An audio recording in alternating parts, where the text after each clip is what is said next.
বিসমিল্লাহির রহমানির রহিম। সূরা তুর মক্কি। শপথ তুর পর্বতের, শপথ গ্রন্থের যা লিখিত আছে উন্মুক্ত পত্রে, শপথ বাইতুল মামুরের, শপথ সমুন্নত আকাশের এবং শপথ উদ্বেলিত সমুদ্রের। তোমার প্রতিপালকের শাস্তি ও সংযমে এ অনিবার্য।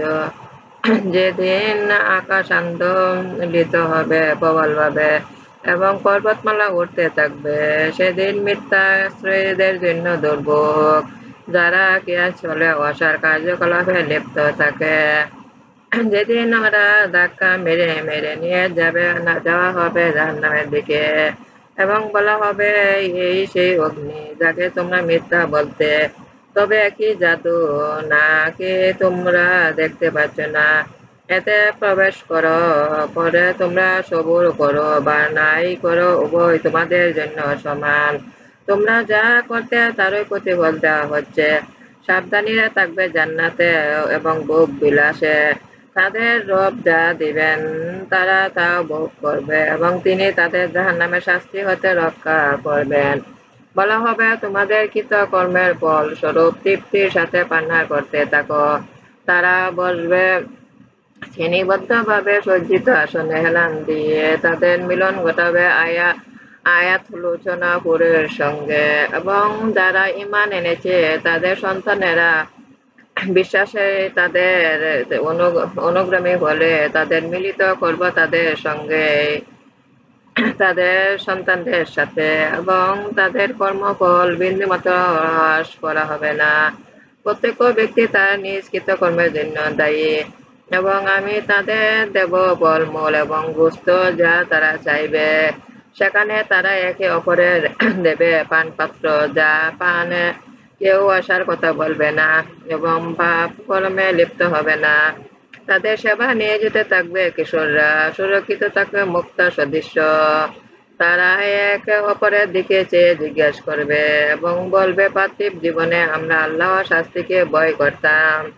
আল্লাহ আমাদের প্রতি অনুগ্রহ এবং অগ্নি শাস্তি হতে রক্ষা করেছেন।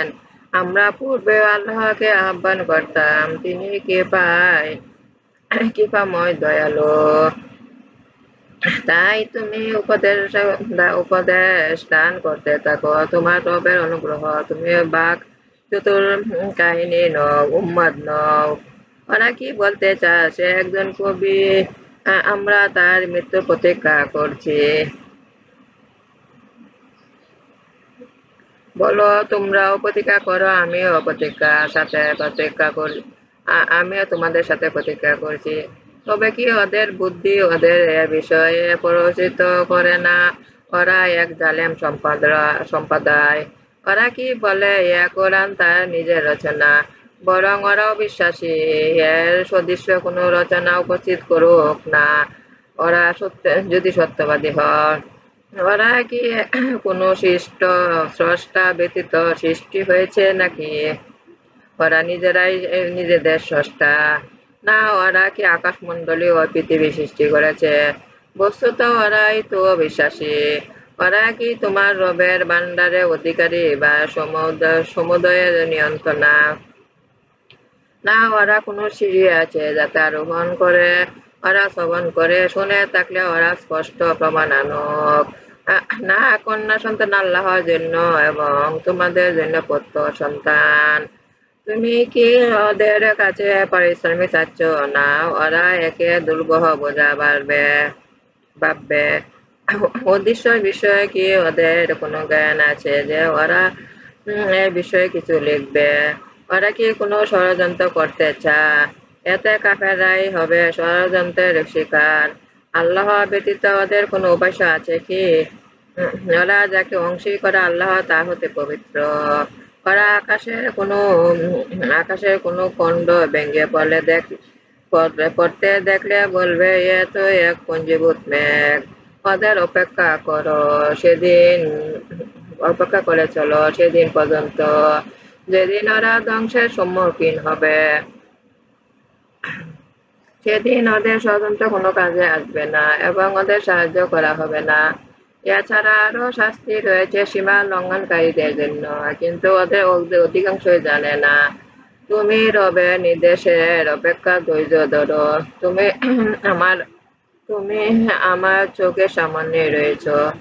তুমি তোমার রবের সপ্রশংস পবিত্রতা ও মহিমা ঘোষণা করো। যখন তুমি সজ্জা ত্যাগ করো এবং তার পবিত্রতা ঘোষণা করো রাত্রিকালে ও রাত্রি শেষে।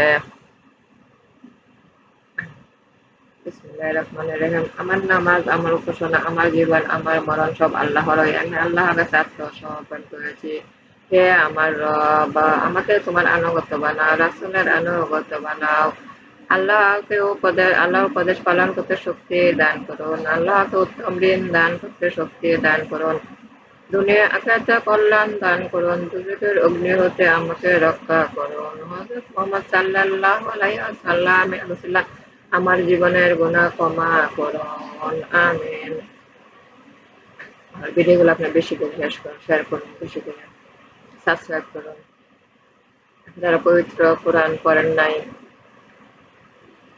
তারা এই যে বাংলা অনুবাদ শুনতে পারেন, কারণ মহান আল্লাহ পবিত্র কোরআনে মানুষের জন্য কি বিধান দিয়েছেন সব লেখা আছে।